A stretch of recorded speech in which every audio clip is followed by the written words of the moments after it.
Namaste everybody, and thank you so much for being here today.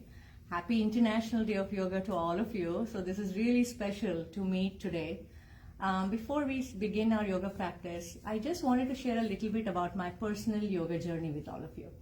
So I have been knowing or learning about yoga ever since my childhood. I can't remember how young I was when I first heard the word yoga, or just got introduced to it, because both my parents are yoga teachers, and they have done a lot in the field of yoga. So not just regular yoga teachers, but my mom did her PhD in yoga. My dad has started several institutions in India and abroad. So you can imagine the level of yoga exposure I've got over the years, and I'm so grateful for that.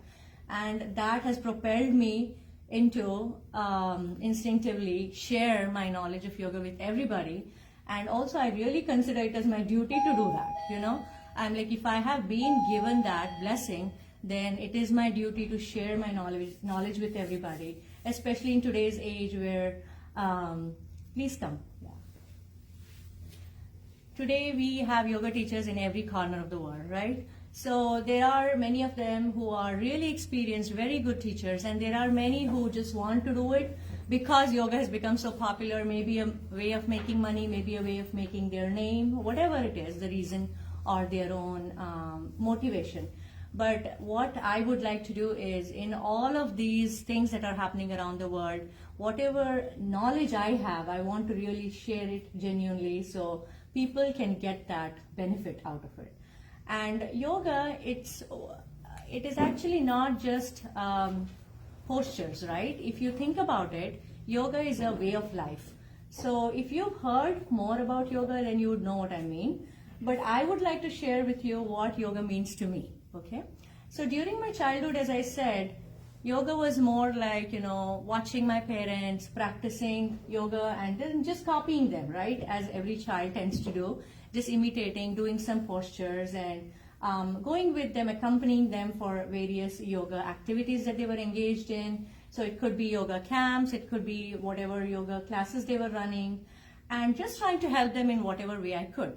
That was yoga to me during my childhood. Then as I became a student in my school and college days, yoga was more about self-control and knowing how to deal with peer pressure and doing well academically, and also engaging socially, but being on the right track, right? While being on the right track. So that was school and college days for me. And yoga helps tremendously in all of these phases. And then as I became an adult, yoga has become so much more meaningful for me. As you all know, we have adults in the group today. That's a different level of living, right? Once you become an adult, you have responsibilities, you have to manage home, you have to manage work, you have to basically do so much more than we could ever imagine as while growing up, right?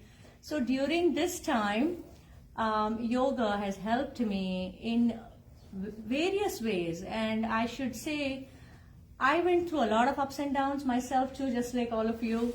And so yoga it provided light to me on the darkest of my moments, and it provided strength to me during the weakest of my moments. That is the power of yoga. That is the magic of yoga. And you can believe this only when you experience yoga. So for that, what do? Firstly, I did actually do a video yesterday about this. We have to try to find the right yoga teacher. So yoga teacher has to be well trained. So not just a week's or a month's training where you go now and then get some superficial knowledge and then you are out and about teaching, right? No, yoga training has to be in-depth. It has to be from a recognized, acclaimed, reputed yoga teacher, guru, institution, maybe a university level institution. So try and find the right yoga teacher. That is how you will be benefiting from the yoga sessions. It begins right there. And then secondly, that on top of that right training, right education for the yoga teacher, they should also have good experience. So see how many years they've been teaching, right? So that will help you understand or gauge how good they are at what they are doing and whether you will benefit from that in return or not, right? So if you are going for a yoga class, don't just show up at any yoga class that is around the corner. You can always go check out. But at the same time, if you want to follow it for a longer term, get most benefits out of it, find the right yoga teacher.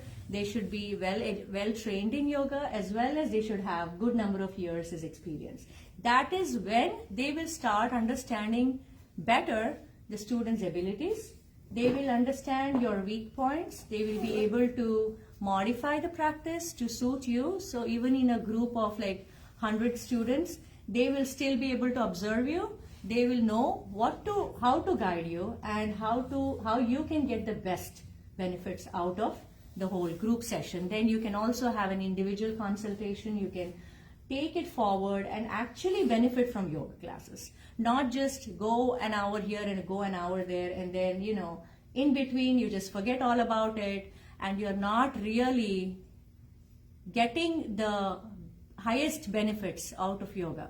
And as I mentioned to you, different phases of my life, this is just part of my personal journey, I have really been benefited. And that is where my passion to teach yoga comes, where I have seen it for myself, I have felt it for myself. When you're alone, and that is for sure, it happens to us, it happens to our kids, we are alone, that is the time when we need that support. And that is the kind of support, even if there's no other human being around, yoga can provide you that. If you're deserted in an island, what will you do? You can practice yoga. Mm-hmm. Have you heard of this actor? He's very popular in Karnataka and also in India. Dr. Rajkumar, have you heard of him? So he actually, this just popped in my mind, so I thought I'll share this. So he was kidnapped by this bandit, Veerappan, and he was a notorious bandit in South India, okay? So the reason he kidnapped was probably for money, for fame, whatever the reason was. So he kept him for a long time in the forest, in the jungles. And when he came out of it, when they rescued him, that's what he said, that yoga kept him alive and going for all these years, for all those days, that mental strength you get, that emotional balance you get, right? So this is a fun tidbit for us to know, but I'm just saying that in the worst of your moments in life, and my worst moments may be different from another person's worst moments, that is a support you have. And this is the kind of support we can actually provide our children. So if you have young kids at home, start them early. Because as I started like just imitating my parents, very soon before you know it, it becomes a way of life. You know when you're depressed, when you're anxious, when you're stressed, when you are disappointed, all these happen, right? As adults, we know that. Then what you can do is have that practice of yoga with you. Practice like 15 minutes, 20 minutes, whatever amount of time you get every day, and that will see you through that phase. I promise that.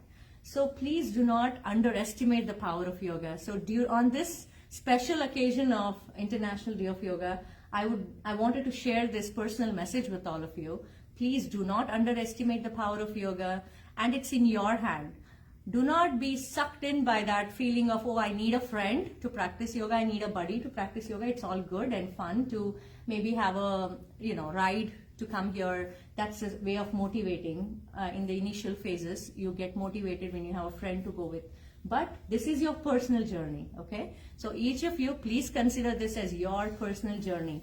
If I'm here to take 4 or 5 sessions, and however long I'm able to take, after that begins your journey, right? Now begins your journey, but after that begins your individual personal journey. So that is how I consider it. So at the end of these yoga sessions, I would like all of you to feel that confidence, to feel that motivation. Self-motivation is very important, okay? So having said all of this, we'll just get started with this group session on this beautiful day of International Yoga. And let us start with real, gentle, slow practices. Let us try to understand the fundamentals, because remember, end of it, I'm not going to test you, or I may. I'm just joking. But I want you to understand the fundamentals. What is yoga, right? We're not just going to get into all shapes like a pretzel, but how is it going to benefit me? Let's all try to understand this. The fundamentals are very important. Then when you're practicing by yourself, you really don't need a reference notes or anything. It's all in your mind. It all gets here. All right? So let's do that. And thank you again for coming today. I'm really feeling very special, very honored that you all made time this morning. I see a lot of lovely faces here. So let's get started.